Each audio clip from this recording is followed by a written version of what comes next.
Your friends, your friends. Radio friends again. Radio friends again. We've got a lot to share. All right, welcome to another edition of Radio Friends again for the 18th of April, 2025. And I'm Steve Parker here in Berlin, Connecticut, where the sun is absolutely beautiful. And we have we got an interesting crisscross of people. So maybe if you can, let's just kind of go around the room quickly and tell us who you are and where you're at. Pete Salant. Pete Salant, the former Pete Stone. I am live and direct from Norfolk, Virginia. Peter Bush is cruising this morning out on the highway, and you did 100 miles an hour before we started recording. That was nice, Pete. Well, I guess that's good that we don't have that on film. But no, I'm on 95 northbound heading up to Upper Massachusetts. I think it's Cohasset, Mass. Just to get together for some family business, and then turn around and go back to New Canaan. But I saw the link this morning, and I thought, well, I mean, as long as I keep my eye on the road, there's no reason why I can't join in. It's good to be back with you guys. How's everybody doing? Well, nice I think we're all hanging in there so far. Yeah. Ron Pell from the Shire. Ron, I was going down 691 the other day. Is that your complex that I see from the highway? No. Okay. It is the complex, but it's not my complex. That's the southwestern side. Okay. If you go, there's a road there. If you go up, it goes north a little bit. That's where I'm located. It's called Stonebridge Crossing. Well, you saw our rental apartments. They start at $4,000 a month. Oh, okay. That's what you saw from the highway. Yes. We're in condos a little further north, and they start about $700,000 now. Wow. And the Shire is good. John Landry, what's happening with you this morning? Nothing much. I'm enjoying this beautiful weather we've been having. Looking forward to the 80s tomorrow. Yep. Wow. Temperature-wise. The 80s. Yeah. And then back to 60. Okay, there's Chuck Krause. Chuck, where are you this morning? Howdy. This is only the second one of these that I've taken part in. I'm so glad to you and Ed for making me aware of it. And I'm seeing a bunch of people I know from the past. Bob Craig, for instance. Oh, God. I really enjoyed working with Bob at DRC. Likewise. I will always remember at 12 o'clock each day, you had a little call that you also sounded as if you were sharing a joke with your listeners. And then years later, after I'd gone many places and done many things, I retired to Lancaster, Pennsylvania, where I live now. And I would drive down to Philadelphia, and I would be listening to the radio station of Temple University. And there in the evening was Bob Craig playing jazz. Hey. It was such a pleasure. Thank you. Appreciate that. Never know who's out there in radio land. That's right. And Bob still does his jazz show, and you can pick him up streaming online. When's that on, Bob? Well, let's see. Pretty much all day Sunday, 9 a.m. till 1 p.m. We're live, and then 3 till 6 with singers on the stream as well, and then that's recorded, and then 6 till 8 with singers again and big bands from 6 till 8 p.m. That's also recorded during the week. And how do we go about listening to you on the stream? Well, you can tune in to WRTI.org, and there we are. We stream. We have about, as probably you know, Chuck, we have translators. One of them goes into Lancaster as well, up in Scranton, down to Atlantic City. We're all over the place. Yeah, some of those translators are less effective than others, but That's true. Yeah. And sometimes they're not working. Yeah. So you have big band music. It's pretty much a 40s era type stuff. Oh no. These are big bands. A lot of them from today, from the 60s. Buddy Rich, Catton, Thad Jones, Mel Lewis. There's a lot of bands around today as well. So it's kind of a mixture. I have a quick story. My father, was talking, this is I was a kid, and we're listening to rock and roll. You got the Stones cranked up, or Led Zeppelin or the Beatles or whatever. You know, that I'd say, wow, man, this is really loud. Great stuff. You got to, I can't stand that.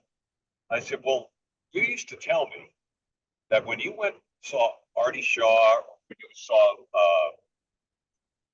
you know, any of the big bands back in the day, they used to play like down in Mamaroneck on the water. You know, there was a big thing. People would come out to like Westchester and see, just name it. I've lost all the greats.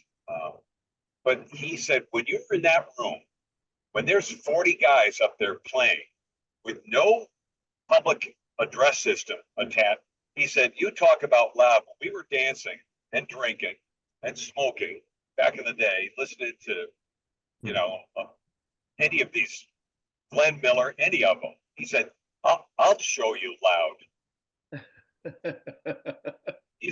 He used to say it was like, there was like nothing like that with a room full of people, you know, and not a big hall, but there's 35 guys up there. Wow. You know, he said it was unbelievable. That's a big man. The noise. Probably had a lot to do with the lack of acoustics, because that stuff would Hey, just Bob Craig, you mentioned the Buddy Rich Big Band. Is the Buddy Rich Big Band still around? I don't think so. I don't think anybody carried on the legacy, but a lot of those bands do have a legacy and different leaders. Basie, for one, you know, certainly Kenton has an alumni band, and so on and so forth. There's a pretty good audience for that stuff today, as long as they don't get too nostalgic and try to harken back to the 1940s, because there are a lot of young musicians that play in that. A lot of them come out of college as well. There's great, phenomenal band material that comes out of the University of North Texas. They have been active forever, and they've had some great people that have come out of there. So the bands were fresh and exciting. There's not a huge audience for it, though. I saw Buddy Rich, believe it or not, I saw the Buddy Rich Big Band with Buddy Rich back in the 1980s, and of all places, Simsbury High School. And the night before that, I went to see ELO at the Hartford Civic Center. Wow. And at the ELO concert, there were 18,000 people. And I'm sure those guys made a lot of money on that tour. Buddy Rich played in Simsbury High School. Maybe there were 400 or 500 people in attendance, maybe. And I'm sure he didn't make as much money.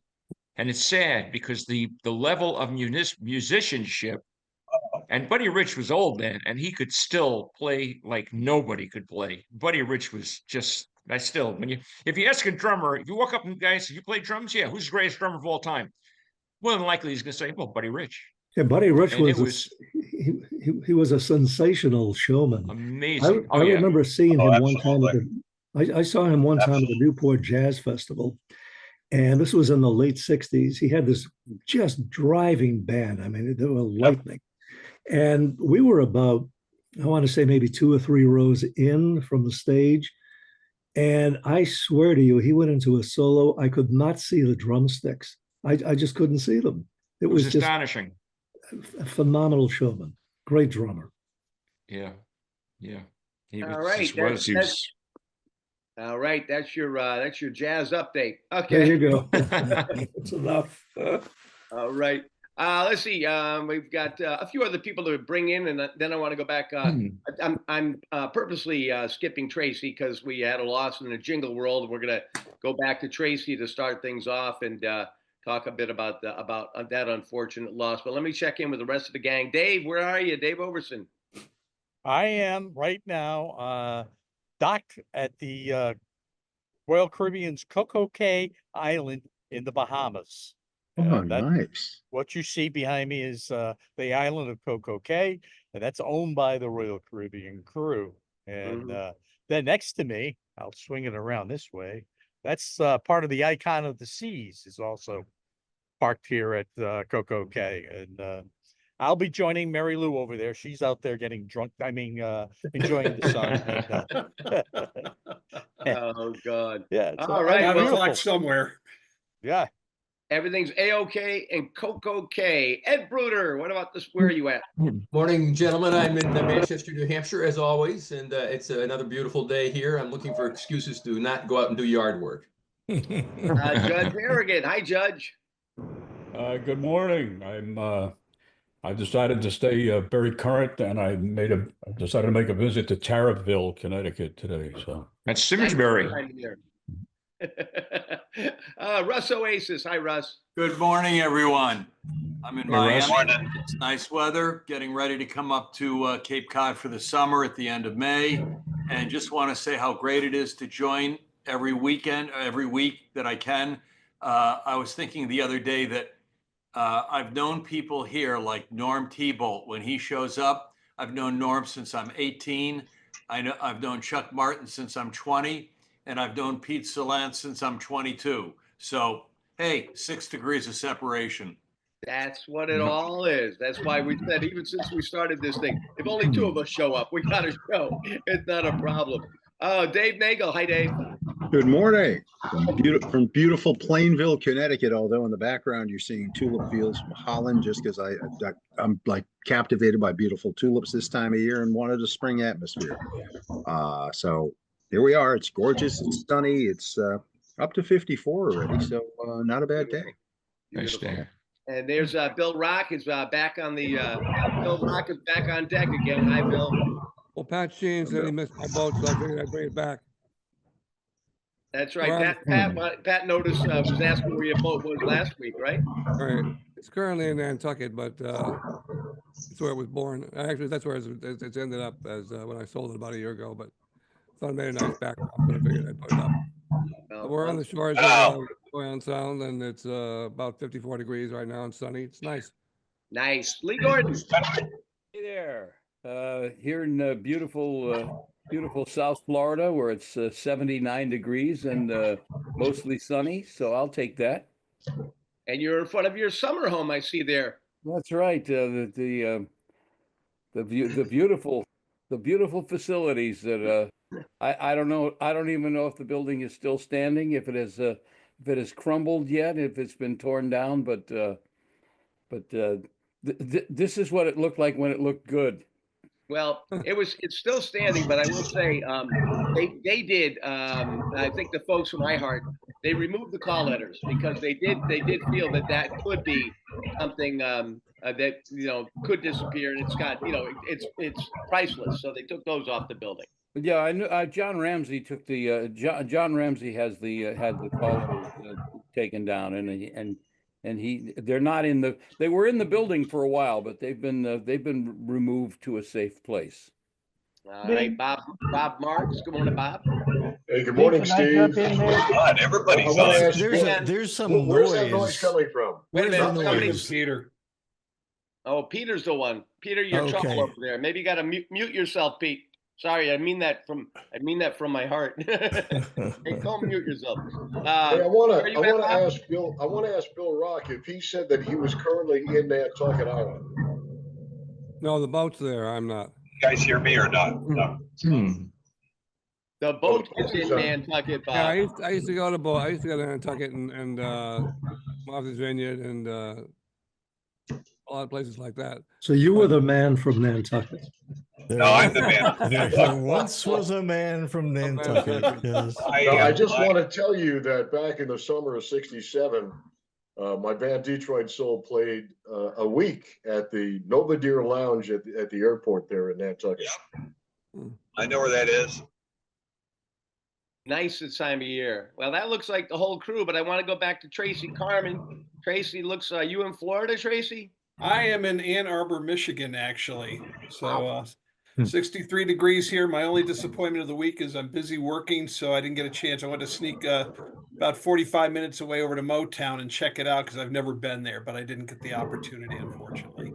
Hey, one last thing, Bob Craig, if you can, if you would, Bob, if you could just send us just a little description of when you're on, where you're on, so we can hold on to that and catch you when you're there. I always forget to write it down.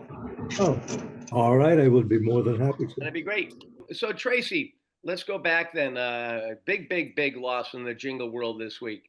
There's actually been a couple of jingle losses in the jingle world in this last couple of weeks.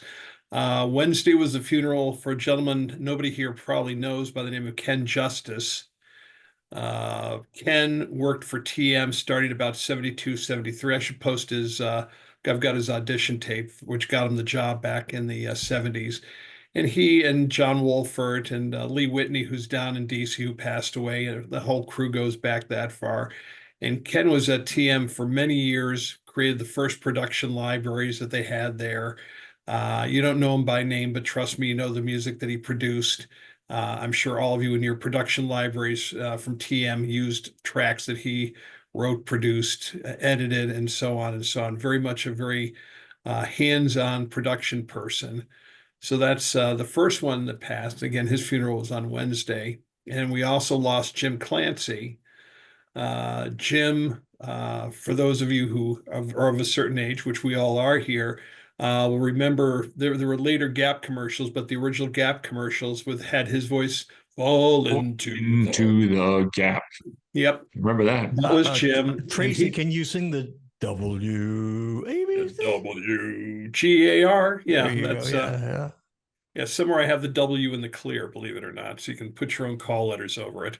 But yeah, Jim was at Pam's initially. Then he went back to school and came back, I want to say around 68, 69. I'd have to clarify that with his son, Greg. I'd had the conversation with him, but that was 40 years ago, 30 years ago, at least. Jim sang bass on everything, that came out of the Pam's building. He did some stuff at TM, although most of the stuff at TM was done by a guy by the name of Dan Alexander, who's long passed. And he was just all around a great guy, a great musician. He did a lot of scoring of songs. I have some musical charts in my archives, which I picked up along the way, which he did. There was a group called the Vocal Majority, which is a barbershop male quartet, not quartet, it's a massive freaking group down in Dallas. And he wrote a lot of the arrangements that they're doing. I actually have a CD by that group. There's a There you couple go. of interesting things that were on there. Yeah, he's like I said, he's an icon and a heck of a nice guy. I know that Steve forwarded the email I'd sent to Pete and him last night, or in the middle of the morning. But he had been sick for the last year or so, and it was not good. I mean, I was down in Dallas scouting out stuff in July, and his son was very scarce, and he just pulled me aside and said, "Hey, listen, my dad is very sick, and I don't want it known," which of course I never say anything. And it's an unfortunate reality, but he's up there in years, and we're just trying to keep him comfortable and keep him going. But I can't even begin to list the stuff that you've heard him on. And if you've ever bought a jingle package for in the day from Pam's, or even probably the early days of Jam, he's there. That's it's sad. I mean, that whole generation, we're getting there ourselves. I mean, I'm 65 this year. I'm the youngster in the bunch here, but it's we're all getting up there, and unfortunately, this is the passing of time. The passing of Wink Martindale, another radio. Yeah. Remember, 91. I don't know, some of you remember that hit that he had in the late 50s, the Deck of Cards. Yeah, it was a huge record. That was like top 10. Like 1959, I think. Yeah. If you're not familiar, it was a story of a soldier who was doing time, and he used the deck of cards as a Bible and gave a breakdown of each and every card, what it meant to him and how it refers to the Bible. But it was a very big hit. And in that game show arena, I think Bob Eubanks is one of the couple of people left from that ilk also that's still around. They're gone. I mean, Peter Marshall died in the last 6 months. It's again, the passage of time. What are you going to do? Well, it's encouraging. These people are living into their 90s now. I mean, I'm seeing musicians still playing in their 90s. So, Well, Bob, it's difficult to understand, to even imagine that you are as old as you say you are, because you don't sound it, you don't act it, Sometimes you feel it, but I mean, when I go to Mohegan Sun and Gary Puckett's sitting there at 81, 82 years old singing about Young Girl, it's almost like having Neil Sedaka sing about "You're 16, you're jailbait, I'll be fined." It's just. Well, she was just 17. The Beatles were that. Dick Calt just joined us. Good morning, Dick. Good morning. Good morning from Westport. Tracy, you're in Ann Arbor? I am in Ann Arbor, correct. Oh, I worked at WAAM many years ago. I don't even know if the call letters are still there, 1600 radio. I That haven't was, turned the radio on. I'm about a stone's throw away from University of Michigan. I mean, I've got Trader Joe's and Whole Foods less than a mile from me. What could be bad, you Can know? you mention an ID? WAAM, AM at F, WAAM, AM, WAAM, FM. it was Wham, WAAM, and I lived on Washington Avenue, and got my first job in Ypsilanti at a 100-watt religious daytimer for $5 a day, and they got their money's worth. But Well, thank you anyhow, for telling me how to pronounce it. I've been seeing it on the GPS and the signs, and I had no clue in hell how to pronounce it. oh, it's not. It's Ypsilanti. spelled with a Y, but it's pronounced with an I. Ypsilanti. Yes. Well, how did Hey, you get that job in the first place, Dick? That first job out there? Were you just hanging around the station, or how'd you get it? No, there is a story to it. This is 1963. I'm at school. I'm actually at Eastern Michigan University, which is in Ypsilanti. I'm the black sheep. My whole family went to Michigan. I eventually had to check in there in order to join the family again.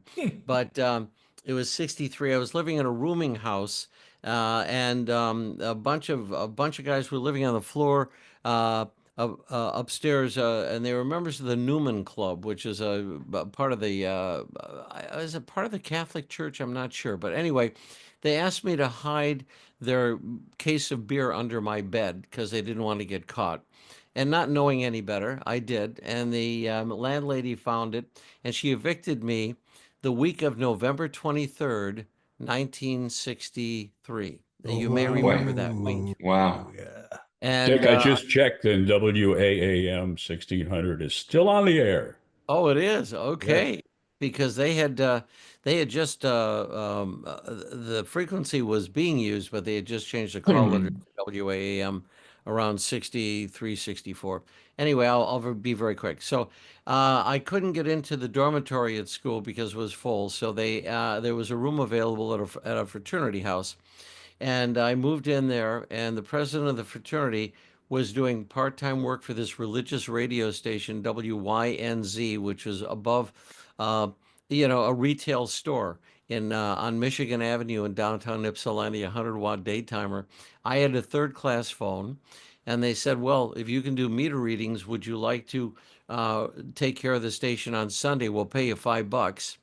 And of course, back then, I think a minimum wage was about 50 or 60 cents an hour. I don't remember. And I figured, well, what have I got to lose? Because I really was curious about radio. It was my introduction into broadcast. I'd been a ham radio operator already for about 5 years. So I signed the station on and ran the station for the entire day, produced the preachers, read the Bible, did it over quartet music, ran state of Michigan PSAs, read the meters, signed the station off at 5 o'clock, got my $5. Then they found out I was Jewish. There were two things I learned. One, how to say Jesus, and how they were doing it. And secondly, when they found out I was Jewish, what do you think the question was that they asked me? Do you have horns? Would you convert? No, but you're close. No, they said, would you start the sales department? Perfect. And Beautiful. the station was owned by a gentleman by the name of E. Harold Munn Sr., M-U-N-N Sr. So I called him Monsignor. Monsignor. Not realizing. And I brought a bottle of wine to the office. I was taking it home to my mother for Passover. And he came in and he said, I'm the president of the Prohibition Party of the United States. And I said, yes, and I apologize for any insult. He said, no, that's okay. He said, so you're Jewish, huh? I said, yeah. He said, well, have a good holiday. Let's talk about starting a sales department. And that's Smart man. that was my inauspicious beginning. And then I did part-time work at WAAM at the same time to pick up a few bucks. Dick, now that we do have you, and last week we were speaking quite a bit about the future of AM and the future of what do we do in an emergency. As far as the way the ham radio world has changed, I understand there's a lot of different ways you can pick up ham radio now too that we didn't have before. I think I spoke to Tom Gallagher a few years ago, and he mentioned something about can they do it through your phone, or what are the options now in the ham world? Well, amateur radio is look, we used to create our own video broadcasting called slow scan TV of our radio signal on the amateur radio frequencies. Now you've got Zoom, so whether you have a license or not, you can basically have a video, what we call a QSO, which is a conversation. I am still one of the few people you may know that is totally proficient in Morse code. And it is a lost art, but it is an important thing to know. Yeah, my dad never forgot Morse code, Dick. He could always, up until the last day of his life. Yes, and the interesting thing about Morse code is you can also do it visually too. For example, if you're talking to somebody and you want to say, I'm in real trouble, you just sort of blink your eyes. SOS. And if people know Morse code, they know what you're talking about. Let's say you're being held captive or something like that. But it is still a means of communication. But with amateur radio now, I operate digitally. I still have a very beautiful and extremely efficient traditional radio. I have a 6-element beam with a 36-foot tower at my house. Point my beam where I want to talk, and if the conditions are good, if the propagation is there, I talk to them over the air, just like. But my frequencies are 14 megahertz, 21 megahertz, 28 megahertz, as opposed to FM, which is much higher.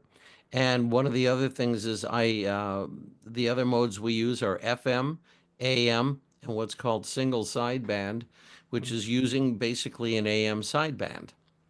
And there are probably about 800,000 or 900,000 amateurs left in the world today. It used to be a few million, but I'd be a child in the business, right? I think the average age is probably somewhere around 75 to 80. No, I wouldn't be a child. I'd actually be older than the average. Yeah, we have the nirvana of the ham radio world here in Newington, Connecticut. I know it well. I am a big factor there. I have a brick in the sidewalk, and the picture behind me, right there, is a picture of the founder of the American Radio Relay League. Well, I tell you, and one day a few years ago, Joe Walsh swung by in Newington. And I have talked to him on the ham radio. Yeah, he walked in and he had the bus out front when he was on tour and just wanted to take a look at that place. It's amazing. I got a tour a few years ago. Amazing. Oh, it is. I've operated out of there. I have numerous certificates of proficiency from there and know a lot of people there. I've talked to the King of Jordan on the radio, King of Spain on the radio, because, they're potentates. They can do whatever they want in their country, and they were very interested in doing it, and they were active on the air back in the day. Dick, that picture behind you, is that Hiram Percy? It is Hiram W. Maxim. Maxim, that's right. Okay. Yes, and he started the American Radio Relay League in the 20s, and it's quite an organization, and it does. Connecticut has been the center of amateur radio because of them for years and years and years. I remember Herbert Hoover Jr. was the president of the ARRL for many years. Dick, do you still get QSL cards? Yes. As a matter of fact, just the other day I got a QSL card that from a QSO I had in like 2019. They send them to the ARRL. I have my address on file whenever I receive them, but I have thousands of them. I've confirmed 343 entities, and there are only 344. The only one I have never confirmed is North Korea. Otherwise, I would be at what they call the top of the honor roll, and I'd get the certificate. But North Korea right now is not active. But yeah, it's fun. Unbelievable. Hey, Russ, I don't think you were with us last week, and you're still. Are you still involved with ownership? No, I sold my last station in 2015, and talking about getting out at the exact right second, as you guys know, that there's usually a 90-day lapse between signing the contract to sell the station and closing on the station because of FCC approval and all that, the market, the radio market fell out. The bottom fell out 45 days into my 90-day holding period. And so the guy had to close at the original price. Clearly, if he could have gotten out, he would have. Amazing. So I got out literally at the last second. I know that 90-day rule because when I left WAVZ or WKCI to go to WPLR, I had to sit out for about 80 of the 90 days waiting for Bob Herpy to close on the license, which was in April. And then we signed on April 29th as WPLR. But yeah, I know that one. and to add a little to that, I was lucky that I had a really, really great FCC attorney. There's two different things that they could put in the asset purchase agreement. One of them is that you must operate the radio station in its normal and ordinary course of business. You can't deviate during the 90 days. The alternative to that is that the station can't suffer any abnormal losses in revenue during that period. And usually lawyers kind of read by it as long as they see one of the two. Well, my guy was smart enough to put in there that it just had to be operated the normal and ordinary course of business, which of course I did. The fact that the revenue fell through the floor, the whole industry's revenue fell through the floor, and the guy was forced to take it at the original price. It was great. It was an expensive lawyer and worth every penny. Hey, listen, speaking of radio and all, I don't know if any of you have seen this, but this past week there was a report from Jacobs Media Strategies that came out. And it was a report, and I'll just be very brief with this because it's pretty much detailed. But it was kind of interesting because they did a survey on people who listen to radio. These were what I guess they call P1 platform listeners to AM, FM radio versus digital. And it was quite interesting to see the decline. It wasn't all that abrupt, but the decline of broadcast radio listening versus those on digital platforms. And it begins in, what do I have here? 2013, it begins, and it shows this decline. There were 85% of the people who are listening to radio. These are all kinds of people. 85% listened to broadcast radio back in 2013 versus 14% who listened on digital platforms. Could be streaming, could be satellite, could be whatever. So the graph shows from 2013 to 2025. Here is the decline of radio. I don't think you can really see it, but it goes from 85%, so let's see, 2018 down to 70%, 65%, 61%. And here we are in 2025, 59% of these people listening to broadcast radio. And they're all over 54 years old. Well, probably, but the age bracket breakdown they did on this were male and female evenly, 88%, 87%. The Gen Zs, 84%. Millennials, 81%. The Gen Xs, 88%. The Boomers, 89%. And the greatest generation, I guess they call it, would be 91% of these people who listen to broadcast radio. But the bottom line is, in the year 2025, right now, it showed that 59% of these people listening to broadcast radio and digital platforms up to 39%.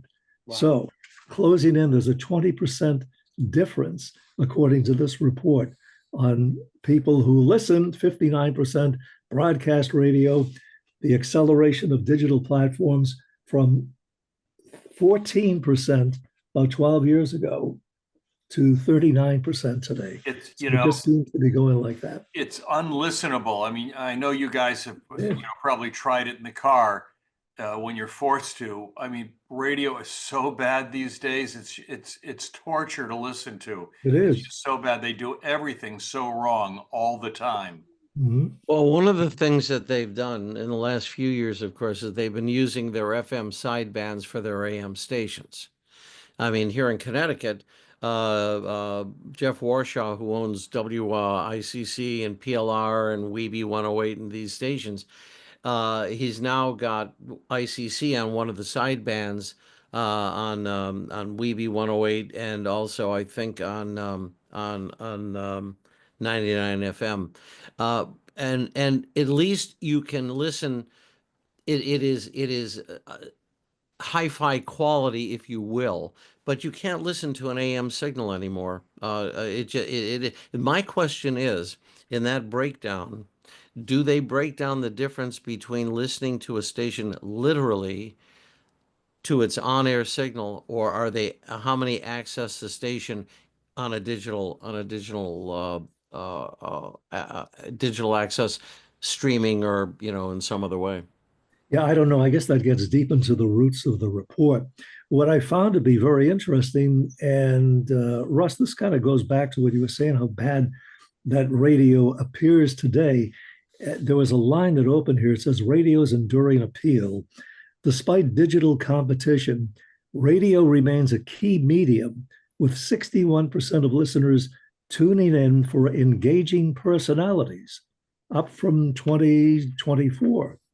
That's interesting because, as you know, hardly any of them beyond the morning drive programs really don't do a hell of a lot and pretty much read liners. I know from reports that we've had done in public radio, for example, WRTI, where I am with Temple University, their studies show that listeners who listen to stations like ours, which are specialty stations, as I've mentioned many times, we have jazz and we have classical divided half the day. These people are there not only just for the music, but they want information, they want background, they want engaging conversation, nothing too lengthy, just to show a knowledgeable presence amongst the host that they know what the hell they're doing. So that's why these people are listening to that brand of radio. Same thing applies to, we have another station here in Philly, WXPN, which is, I guess you could say pretty much a station that is triple A, if that kind of format still exists. And they're very, very involved with the community, with the rock artists who come into Philadelphia and in and around the area. And that's what attracts these people. Now, neither one of these two stations I'm talking about has a rating beyond a 2 share in Philly, 1.8, a 2 share. But boy, these people are so loyal. They contribute whatever they can, whenever you ask for fund drives. So it's really kind of like a throwback for me to fun radio, where you know you're engaging your listener in whatever you're trying to emit. Well, yeah, on that point, Bob, I'd like to mention the success that contemporary Christian radio has had around the country. As you know, most of us are 501c3s, and we depend on not only having development people go out in the community and get businesses to sign on, but we also rely on fundraisers. I know locally here at Christian FM, I've been involved since 1991. Our fundraisers, I know in the past, in the 90s, in 3 days of broadcasting out there in our community, we would get like $325,000. And that's, $25, $10, $50, $100 contributions, which means, people are willing to put their money into an investment in a station that they believe in. And today, they're more like $250,000 or $300,000 that they'll get over a period of 5 days of talking to our listeners and telling them we need financial help. But that tells you that they not only enjoy listening to the music, which has, a lot of relation to the gospel, but also the air personalities throughout the day and even all night that have an appeal as air personalities. And so many of these have something to say. They have something to say. They're very relatable to the radio listener. They know how to communicate to them their needs and fulfill those on an ongoing basis And this isn't just, in our neck of the woods, but also throughout the United States. And about 15 years ago, we became a station that provided programming throughout the nation. And recently, we took over all of the contemporary Christian music stations that Salem Radio had. And we now have all of those stations, which doubled our impact all over the country to over 400 stations now. So maybe, in secular radio, the ratings are down and there aren't many really great radio personalities. But I know in contemporary Christian radio, that is not so. On This is that pretty much, point, on that point, Bob, I've been screaming from the rooftops that if I had a station right now, I would try a hybrid of the revenue model that exists and the revenue model of Christian radio or public radio, which is maybe play 2 commercials an hour and try to get the rest of the money from events like you're talking about, where you provide the listener with enough of a personalized experience where they're willing to pay a few bucks for it. I really think that radio should look at that. Well, we're seeing in our fund drives that we do an increase in the amount of revenue that people are donating. The $5 and $10 here and there on sustaining membership.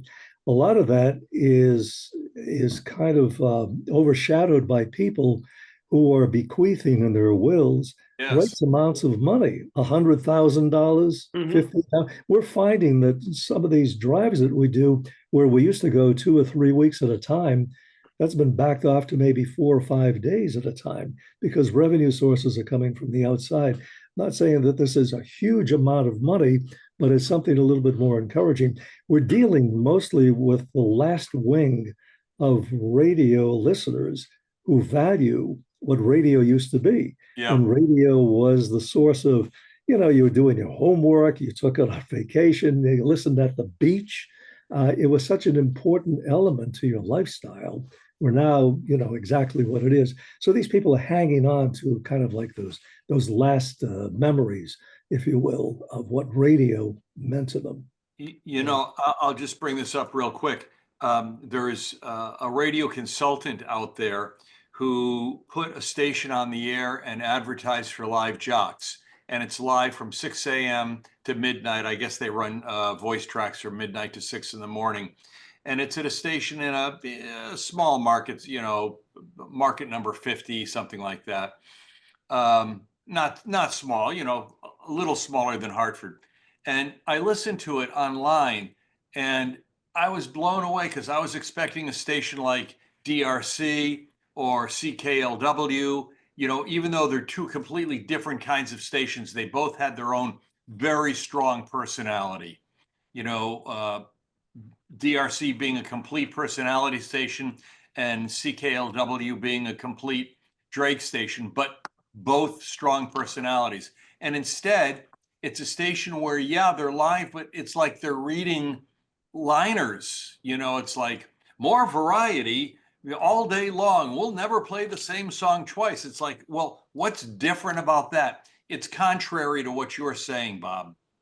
Yeah, exactly. It's the opposite of what you're saying. No role models. That's the reason, pretty much. That a lot of these people are young. They don't hear the kind of people that we listened to at one time. And the choices were immense years ago.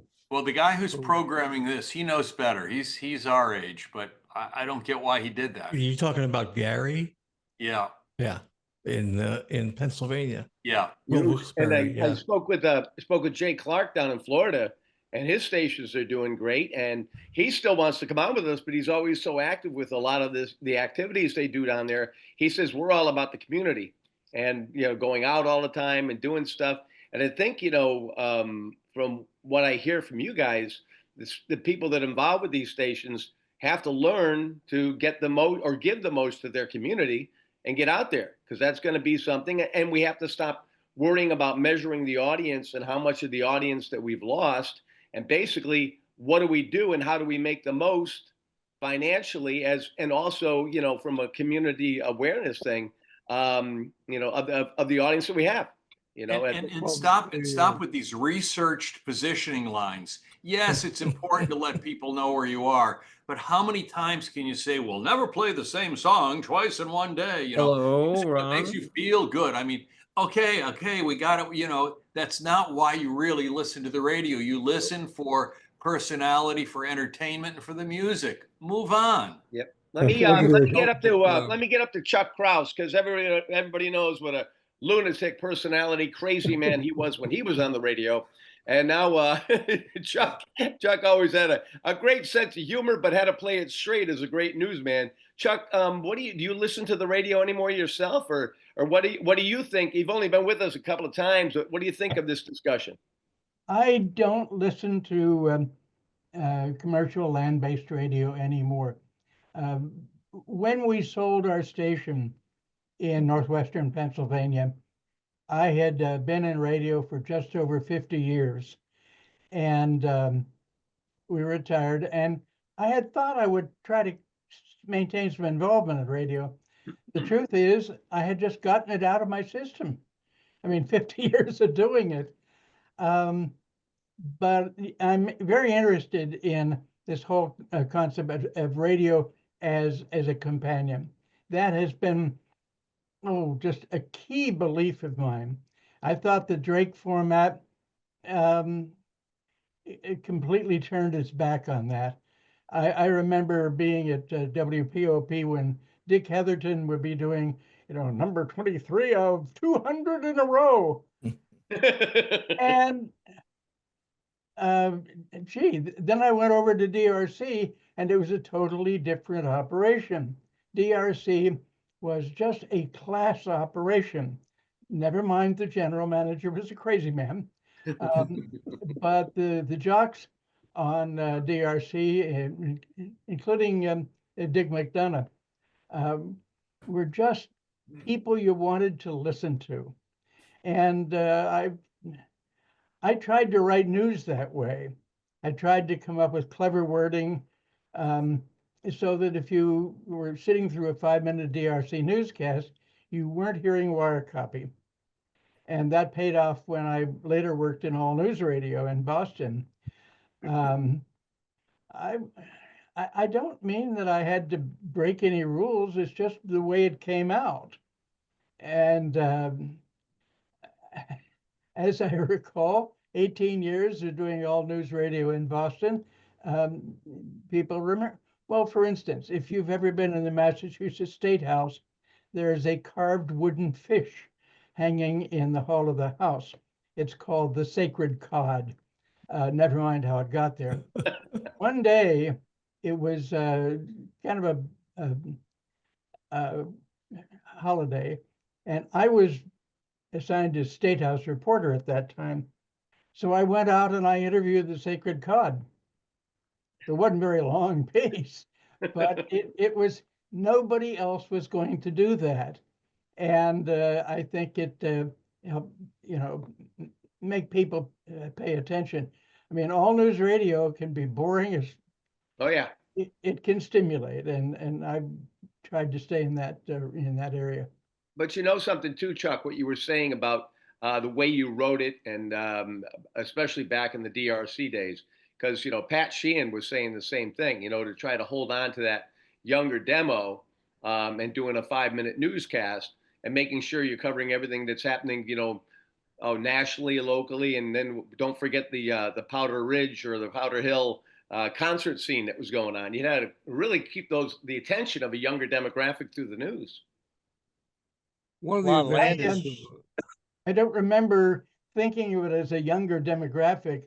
One of the things I remember from DRC is that during the time I was there, the station had the whole 16th floor of 750 Main Street, and the elevator came up and let out, and there was kind of a glass cage to separate the elevator from the station proper.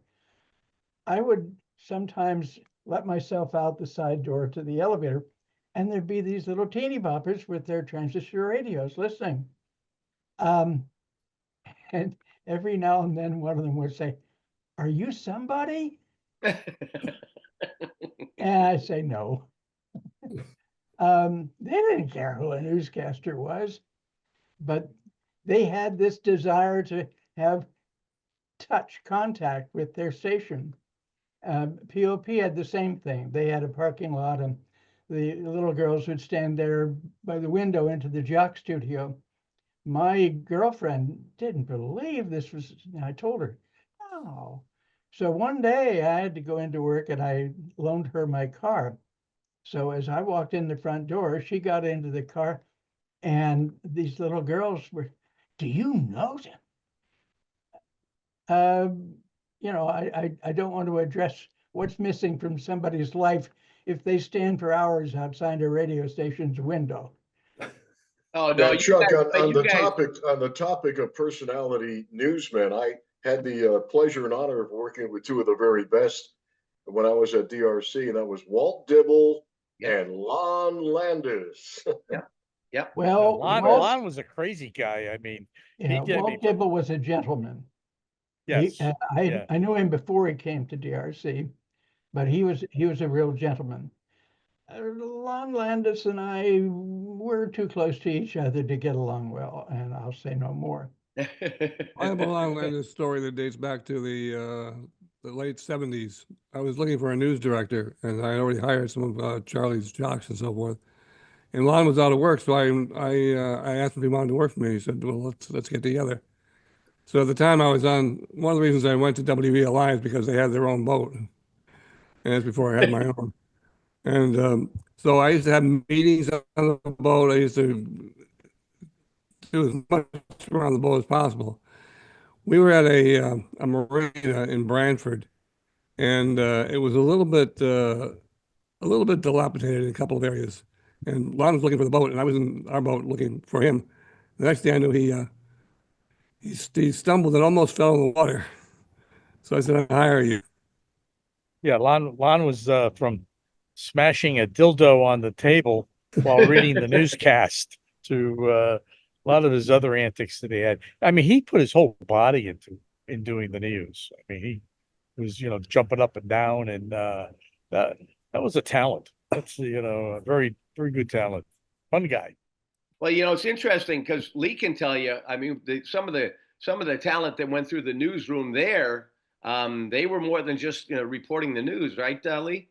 Yeah, we had some characters, but I'm trying to think of somebody who's more of a character than Lon, and I'm drawing a blank with that. How about Robert Michael Walker? For sure. Screening. I worked with him in 1970 at POP. I was a 2020 news guy weekends, and he kind of broke me in. And what was odd about him is off the air, he had just a normal, regular, everyday voice. But as soon as he gets behind that big microphone, he turned into, "This is Robert Michael Walker." Two different people. It's like Bill St. James, the same thing with Bill St. James. Oh, definitely. Yeah. Bob, you talk about Robert Michael Walker. He worked at both POP and DRC, DRC first, and he actually started, and I have this rare air check of him doing a music show on the FM. And I don't know what the reason was, whether it was a demo tape or whether they were literally down a couple of bodies and he was filling in one weekend. But I think it was like August of '68. And he's doing a music show, and he wasn't bad at it either. Judge, when you were at POP, any specific news guys stand out to you? There was we did have a newsman that I always remember a little faux pas he made on the air. Who was the black newsman? Lee would remember. What was he was? He went out. He went out Lloyd to Wimbish? the Windsor. Wimbish. Lloyd Wimbish. Wimbish. I remember one time when Nixon got sick, and he came on and he said that Nixon had viral pneumonia. So I thought that was funny, but I don't think we had any real characters out. They were very straightforward. Do the news and get out. Yeah, you had a couple of really conservative old timers like Paul Lockwood and Link Holmes, who was there for several years. Link Holmes was there, and Link was also the voice of Highlight at in Hartford when Highlight was big there. He was the announcer at Highlight.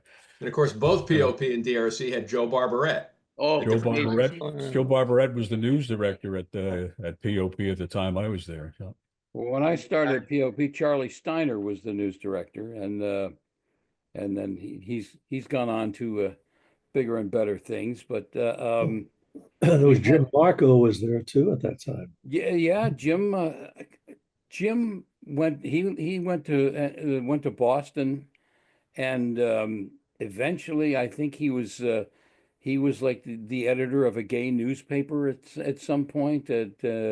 And he worked for the Boston Light Opera for a while, but I kind of lost track of him. How about Susan Riggs? She was at POP in the news department. Susan was at POP when I got there, but she left fairly shortly afterward. But I think they had a program. I think they had a program in the midday called Women's Glib with Ed Clancy. Ed Clancy. But I think Susan had something to do with that too, as before she departed the station. I wanted to add to POP, if you're looking for personality news voices, that would be Ed Clancy.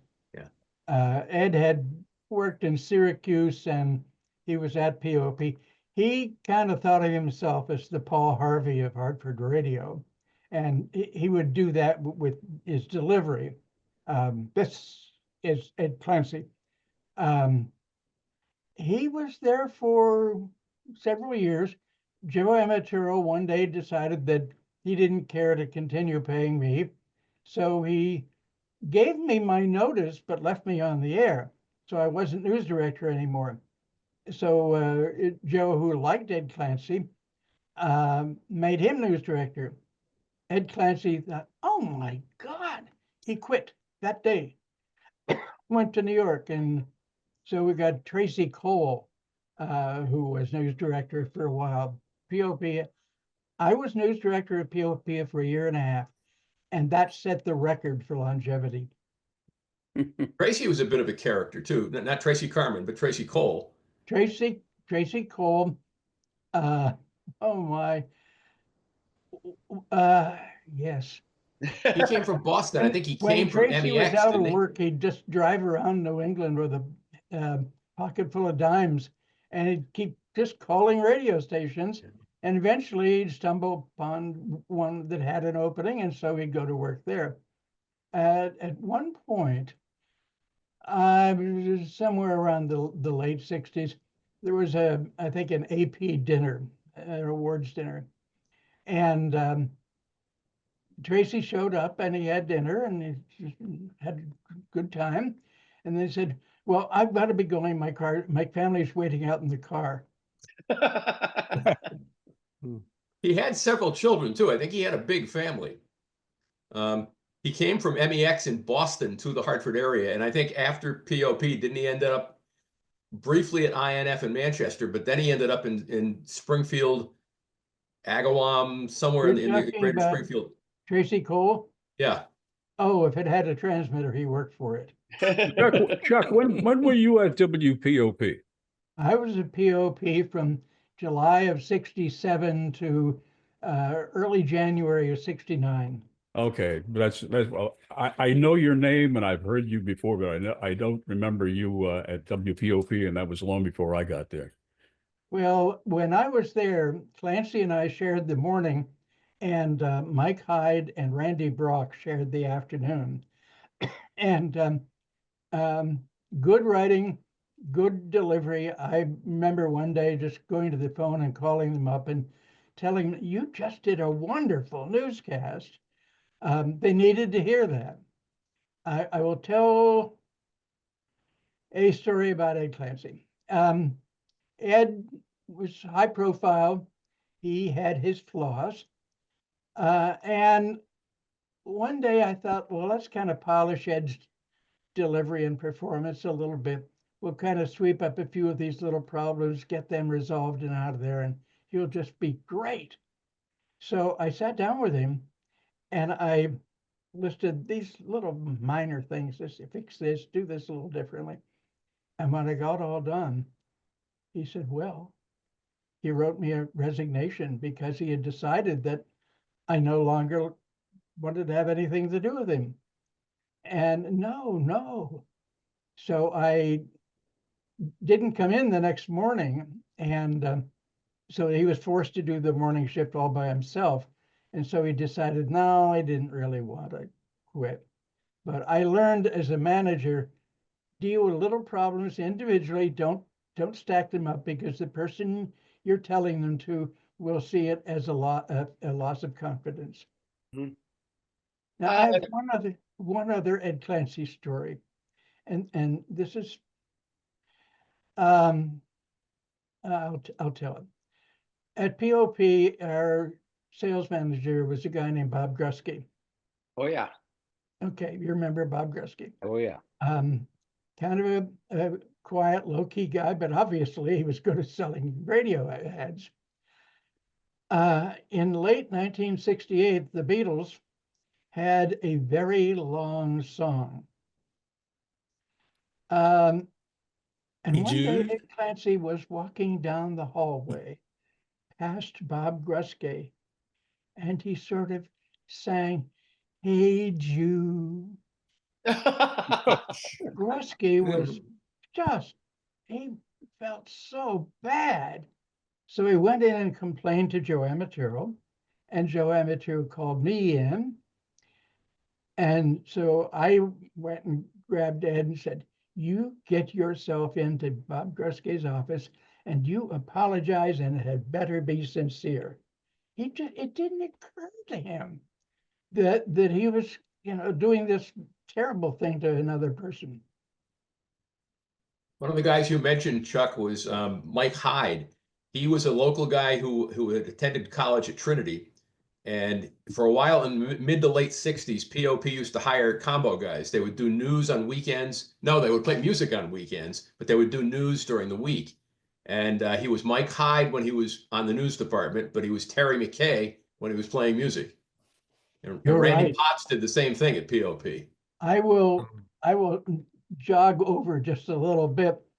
When I showed up for work, when I pulled into town with a trailer on my car, there was a civil disorder in Hartford, and the police were out, and there was tear gas, which I got to experience for the first time. And a disc jockey named Rusty Potts, who filled in doing news as Ron Jackson. He didn't change his voice or anything. He just used a different name. So he was doing a newscast, and he was kind of making it up. And there's full-scale race war. And I thought, my God. So I went into the studio and said, I am the new news director, and don't you ever do something like that again. Again, it didn't occur to me. He thought he was just being dramatic. It didn't occur to them that people in the North End might hear this on the radio and say, whoa, I'm going to go out and get a brick.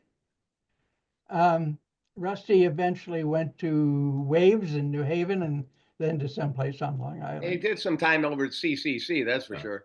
Yeah, I worked with Rusty at WABZ. In fact, he was doing nights, I was doing fill-in. And when Triple C was MOR, he was Randy Potts. He changed to Rusty Potts when they went to rock and roll. His actual first name was Robert. Robert Potts, right? That's what he signed the log as. I was really young when CCC went to rock, but they were a toilet, right? Yes. But boy, oh boy, I tell you something. When they went, I'll request Triple C, when they were doing that in the late 70s, it was a simple thing. The listeners love to hear their name. They want to call up. They want to place a dedication. That was the big thing. They weren't even concerned that much with what was being played, but all requests was the key there. Well, it sounded terrific. Twin turntable weekends, all sorts of stuff of that nature. Really sounded terrific on the air. Listen, most radio stations were toilets back then.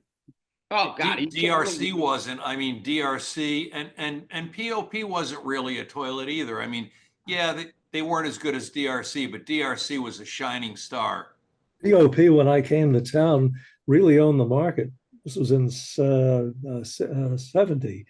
Man, everybody seemed to be listening to POP because of their Drake executed format, which they did very, very well.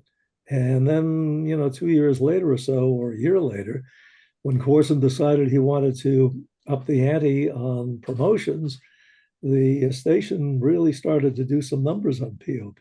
But if you wanted a Drake format executed very well without actually being programmed by Drake, POP was one of those kind of radio stations. They had those kind of cheap jingles, though. They didn't have Yeah, the they real did. Drake jingles. Yeah, I remember They that did brief. have they had the Drake acapellas at some point there. Were the I real don't think so, ones, too. Tracy. I think they had the make-believe ones. They had instrumentation. At POP?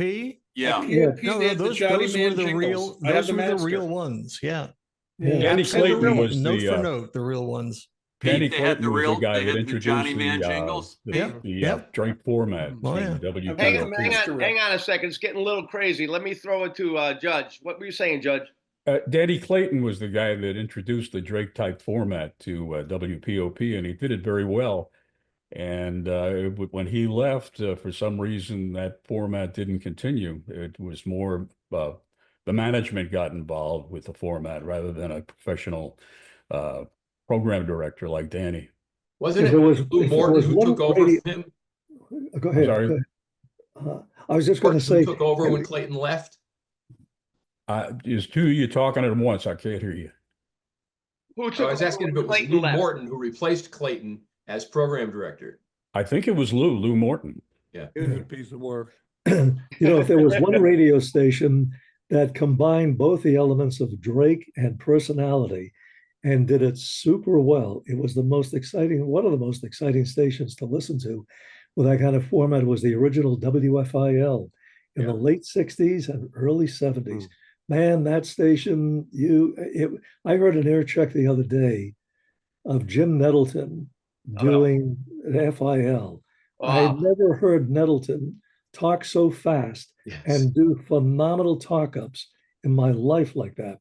And Long John Wade, the same thing. That station you couldn't resist listening to. It was so damn exciting. They had brilliant talent, Bob. Brilliant talent. It was great. It was phenomenal radio station. Well, it's funny when you mentioned Chuck, when you mentioned the streets of Hartford getting so crazy and the riots and all that stuff after the whole Martin Luther King incident. Somebody had said I don't know how it started, but my dad basically invited people to come to the radio station and get bags and go around and collect money and started the Martin Luther King Youth Fund. And I know that was the way they dealt with it. So instead of fighting and going out there, do something positive. And he was involved in that up until I think the day he died. I mean, indirectly, but that was a difference where you could take that. Listen, before we get out of here, Dave, I wanted to ask you: is there radio on board the ship? No, we don't have an in-house radio system here at all. It's just the captain or the news cruise director giving announcements over the PA. Now, the cruise director we have here is excellent. His name is, I forgot what his name is. Anyways, he's excellent. And I want to talk to him, ask him if he was on radio because he's got a great voice, speaks English. And the fact that he's got that attitude, that radio attitude that goes on. I think Bob Marks was wondering as well, because he was on this cruise last week. And no, the guy is very good for cruise director. They're making another announcement now.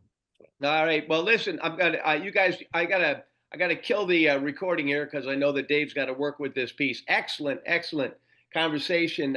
So, well, like we always say, it's backstage after we get done recording. So feel free to hang around if you got a little time. But if you don't and you got to go, we certainly understand. But let me just thank everybody today. Peter Bush, Pete Salant, Ron Pell, John Landry, Chuck Kraus, Bob Craig, Tracy Carmen, Dave Overson, Ed Bruder, Judge Harrigan, Russ Oasis, Dave Nagel, Bill Rock, Lee Gordon, Bob Marks, Dick Calt, and just thank you, everybody. It was just tremendous, and have a happy Easter. But we're gonna have to get out of this thing right now and see if I can see what I can do here. Okay. How about the foundation, Steve? Oh, yes, Dave. Thank you. And again, especially when we go through this time of year, like, Easter time and family get-togethers and all that kind of stuff. It's a reminder of the importance of friends and family. And the Broadcasters Foundation of America is there to help you. You're never alone out there. If you're ever dealing with health issues or somebody else that you know of that needs help, I know some of the people in this group, Tracy, for instance, has gone to the Broadcasters Foundation of America and you got help for somebody, a friend of yours, somebody in the biz. So there's some great stuff there. So whether it's financial support or emotional support, check out the Broadcasters Foundation of America. I'm Steve Parker. We're going to try to get together again, provided I remember my computer this time. And that's going to be on the 25th of April. So I want to thank all my radio friends again. I hope it's a great week for you, but please feel free. Also, if you have any thoughts, please, ideas for this show, people you'd like to see if we can get on, pass them along. That means even for you folks that aren't part of the conversation today, but listening to this after the fact, we certainly appreciate all the feedback and anything, topics or anything specific you'd like to hear, or there's somebody like us to try to land to get in here. Lon Landis, I don't know. We got to get that guy at some point in time. But thanks a lot, guys. We'll catch you on the next edition of Radio Friends Again. Your friends, Radio Friends Again. Radio Friends Again. We've got a lot to share.